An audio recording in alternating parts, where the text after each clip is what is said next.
I think the thing that makes the best client is the person who remembers what it is they're required to do and what it is I'm required to do. It's the person who understands it's a marriage and that it is my job to get them in the door, and then it's their job to show what they've got once they're in the door. You're always trying to find a comfortable line where the two people are respecting each other and where I'm not looked at as being intrusive but being helpful. The biggest question I'd have to say while riding the bus is, where are all these homeless people going?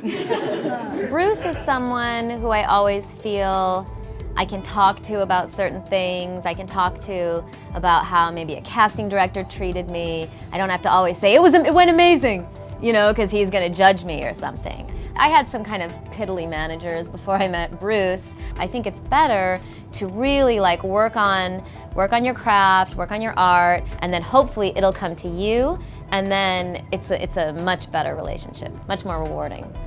Patience is probably the greatest quality that you can have in the relationship, both on my part and on their part. Most of my client list have been with me for over 10 years, and there's been rewards in the patience. Oscar Nunez is on The Office. Doug Jones stars in the Hellboy movies and was star of Pan's Labyrinth.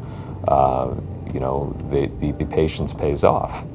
There's been a lot of stories over the years of people that I've found that have gone on to great things. Cheryl Hines was somebody that I found at the Groundlings, and she was in a Sunday company with my client Oscar Nunez. Will Forte from SNL was also in that group too. Years ago, Kevin James was somebody that we found in comedy clubs. Christopher Titus was someone we found in comedy clubs, and a number of people who went on to TV shows and to writing careers, and all very recognizable now, but this was like maybe 8 years ago.